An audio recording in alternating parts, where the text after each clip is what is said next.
Hey guys, and welcome back to Love English. I'm Sabrah, and it's been a long time. I haven't seen you guys for a while. As a lot of you know, I recently had a baby girl. Her name is Sabrah, and she might just be making an appearance in this lesson today, but you'll have to watch to the end to find out. Now today we're looking at some of the funniest British phrases and idioms. Now these are phrases which when you hear them, you might think that they don't really make sense, they sound a bit strange. But in fact, they are phrases which we use all the time. You probably won't find them in a textbook, but they are phrases that make up the fabric of English conversation. And I promise you, you are very unlikely to have heard of some of these. So this vocabulary is going to be new.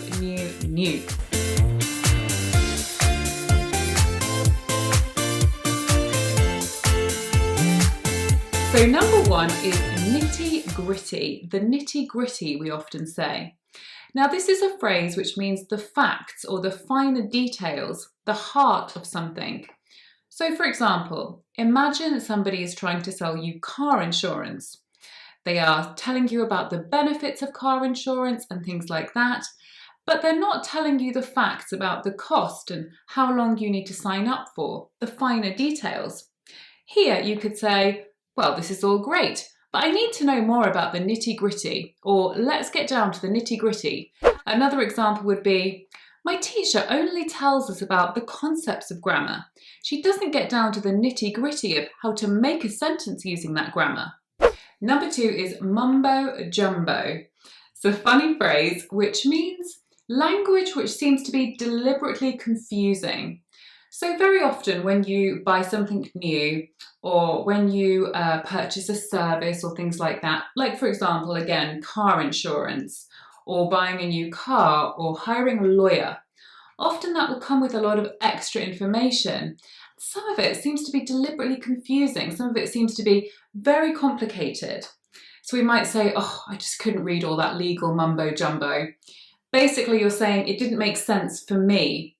Or you might say, what that politician was saying on the TV seemed a load of mumbo jumbo, which means nonsense, deliberately confusing.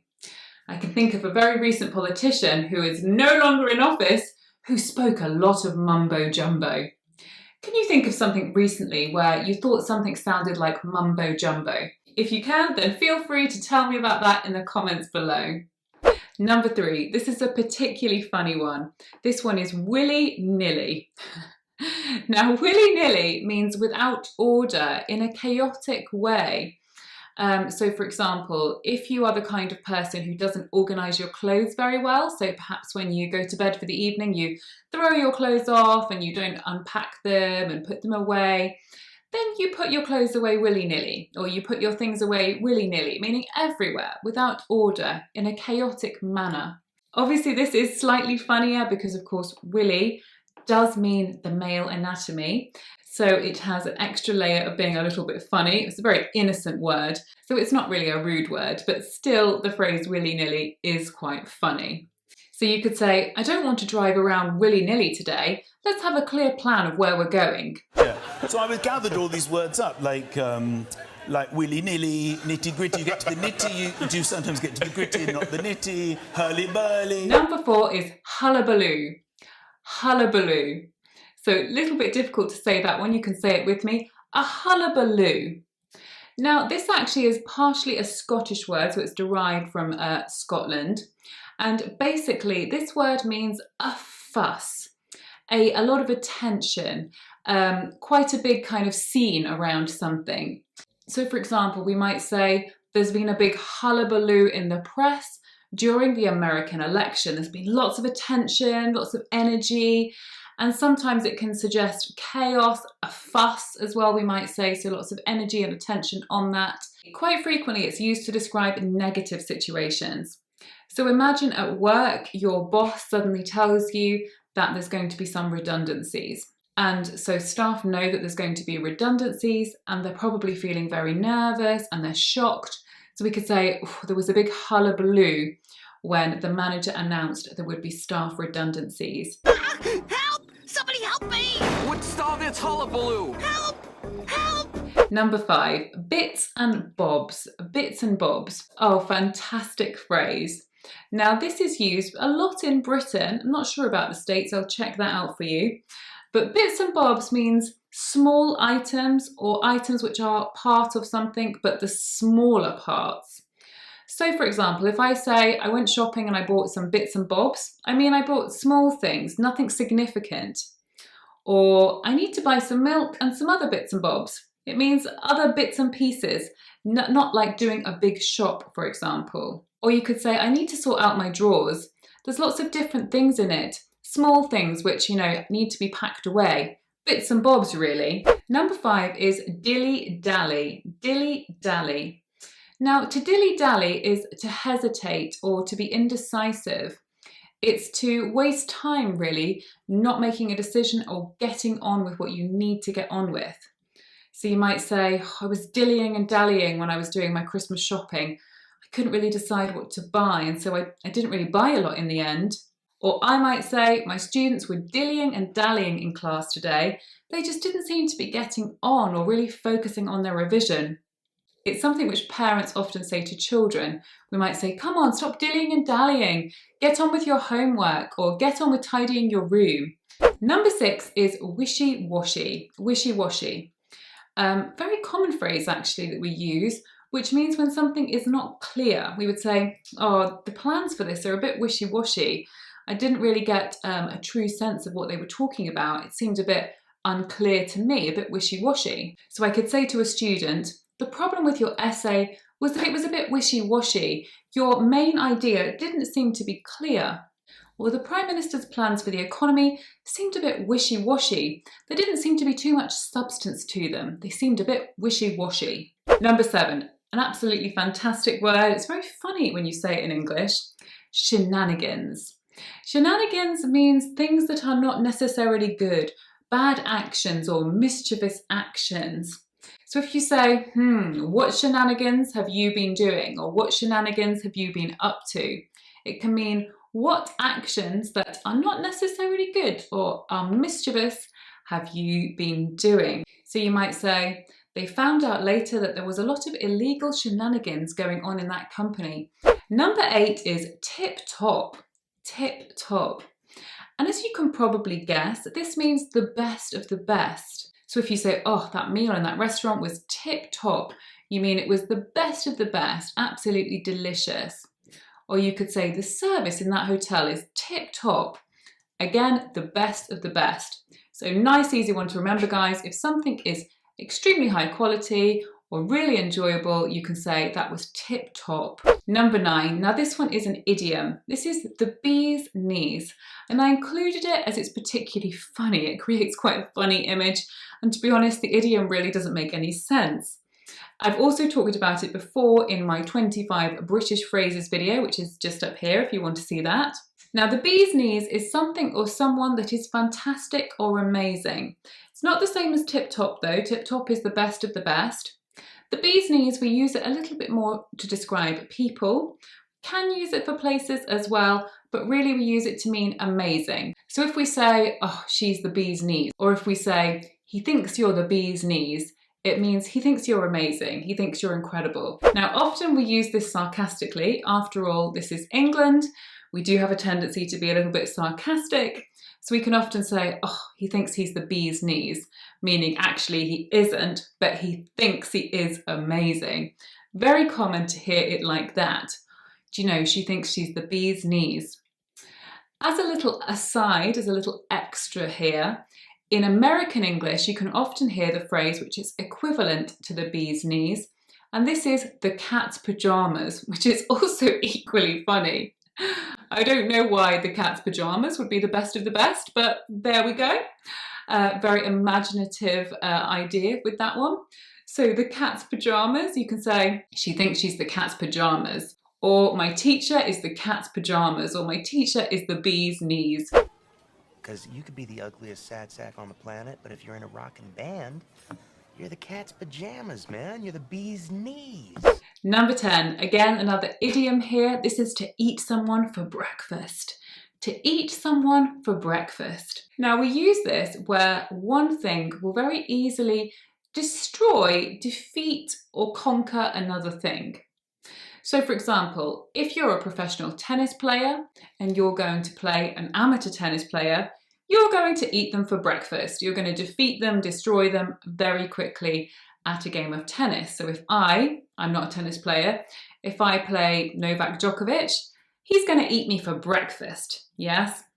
So basically it means something that destroys another thing. Another example would be if you go to a job interview and it's quite a serious job or something like that. If you haven't prepared, the interviewer is likely to eat you for breakfast, meaning ask you a lot of difficult questions, and at the end you may feel like you didn't really give a good performance, or you may feel a little bit like you've been eaten and then spat out again, this kind of thing. So to be eaten for breakfast. Oh, you're on. You're in big trouble though, pal. I eat pieces of shit like you for breakfast. You eat Number 11 is chock-a-block, chock-a-block. And this just means very full. If we say, oh, the town centre is chock-a-block, or the traffic was chock-a-block, it means it was very full, or there was a lot of people there, or a lot of cars, for example. We even shorten this very often to chocker. The cinema was chocker when the new Star Wars film came out. So lots of people, very, very crowded, very full. Number 12, I'm going to give you two here because they have such a similar meaning. One is poppycock and the other is codswallop. Codswallop. Poppycock and codswallop. Now both of them mean rubbish, nonsense. If you say, oh, poppycock, or what codswallop, you mean what nonsense, what rubbish. Again, I believe these two are very British. They tend to be used perhaps in a very funny way or in an ironic way. I probably wouldn't use them that frequently unless I had the intention that I wanted to be funny, because they sound quite old-fashioned in a way and quite classically British. So if I wanted to make my friends laugh by saying, oh, what codswallop, then I could by using that particular choice of word. It sounds much funnier than saying rubbish or nonsense. What codswallop? And it's codswallop to birds. Dirty blood. The next one is a funny one to say. It's quite amusing even to say it. Higgledy-piggledy. Higgledy-piggledy. Not very easy to say. You can say it along with me. Higgledy-piggledy. And this means, very similar actually to willy-nilly, it means chaotic, without order, but it's particularly used to describe the organisation of things. So willy-nilly can mean anything without order. So for example, going for a drive, the way that you do your job, or things. It can be used for many different things, but higgledy-piggledy really describes a lack of organisation with your material things. So things in the home, for example, or things on your desk. So you might say all of the books on her desk and her papers and things like that, they were all higgledy-piggledy. There was no organisation. So I'll let you into a secret, everyone. Leila's desk at work used to be very higgledy-piggledy. All of the things were everywhere. Books, chocolates, tea bags, all sorts, all over the place. Very higgledy-piggledy. Don't be cross with me, Leila. I've let your secret out of the bag now. Number 14, this is a particularly funny one. This is hanky-panky. Now, hanky-panky is quite an innocent or silly phrase, really. Hanky-panky just means kissing and, in general, physical contact, perhaps even romance between people. So often the older generation might say to the younger generation, so for example, your grandparents might tease, for example, teenage grandchildren. They might say, now, no hanky-panky, meaning, you know, if you're with a boyfriend or whatever, no kissing, no more than that, no hanky-panky. So it's a very funny phrase. We often use it to joke. But you checked with me whether hanky-panky was all right. That No, was really nice. I was just being respectful. Number 15 is Bob's your uncle. Bob's your uncle. Now this may seem a little bit bizarre, but actually there is some history to this, which I'll explain in a moment. But this is very British, and of course it sounds very funny when you say it.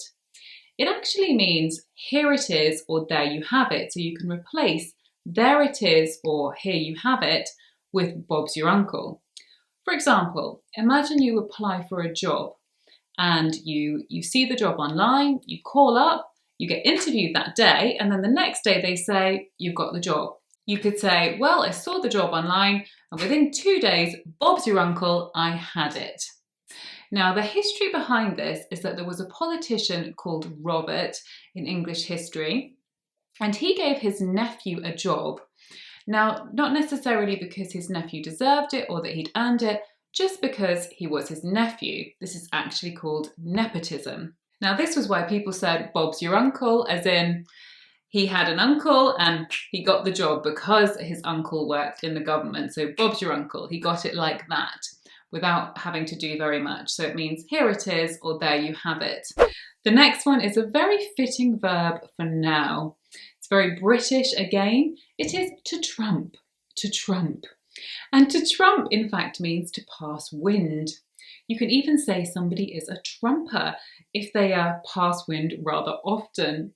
So it's very funny, and obviously us Brits have laughed about the fact that our verb to pass wind is the same name as a particular politician. So very amusing for us, but yes, a very polite and perhaps a little bit posh way to say to pass wind, but also very funny, to trump. Number 17 is zonked. And zonked just means exhausted, very, very tired. So if you've had a long day at work, you can say, oh, I'm completely zonked, meaning I'm completely tired. Very British one, quite similar to knackered, which you might have heard us say before. You might have heard Leila use that in her British slang video. So zonked, very, very tired. Number 19 is jiggery pokery. Jiggery pokery, again, very British and also sounds quite posh. This means illegal or dishonest activities. Dishonest activities usually, something suspicious. So if you say, I think there's some jiggery pokery going on in that card game, the host seemed to be having particularly good luck. You mean, there's something suspicious going on, something dishonest, some jiggery pokery. Very similar to shenanigans. In fact, the two can be used interchangeably because they are so similar. So as a teacher, I could say, I think there was some jiggery pokery going on in the class because when they handed in their essays, they all seem to be very similar. They can't have all had the same idea, so there must be some jiggery pokery. So suspicious activities, things like that. Very British to say this. It's a good fun one to say, and it does sound quite amusing and old-fashioned. And the last one is lovely jubbly. Lovely jubbly. If you're from London, you're very likely to say this. Very funny to say it, and enthusiastic. It just means great, lovely, lovely jubbly. So if you find out you've had a pay rise or it's going to be a sunny day, you can say, oh, lovely jubbly. Very British and even a little bit Cockney. So lovely, fun one to say. Lovely jubbly. Oi, what's your game? Right everybody, that was the end of our video on 20 phrases and idioms that are particularly funny. I do hope that they've made you laugh, and if you use them, that maybe you could make somebody else laugh. Have fun with those guys. Do try to use any of them in a sentence below, or if you have an equivalent in your own language, you can also share that in the comments below. Now, would you like to meet a special guest? She's waiting to meet you. Would it be lovely jubbly to see her? This is Sabrah, everyone. This is my little girl. She's 4 months old now. Mwah. Are you going to be a little Love English baby? Yes? So, bye-bye guys from me and Safi, and we'll see you soon on Love English. Bye-bye. Bye-bye.